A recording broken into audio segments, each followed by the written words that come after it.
So, konting tip lang, no? Kailangan lagi tayong may handang kahit isang balding tubig.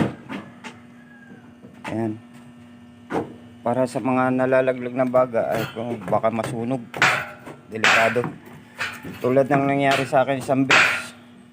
Muntik isang barangay masunog. Ay. Oh.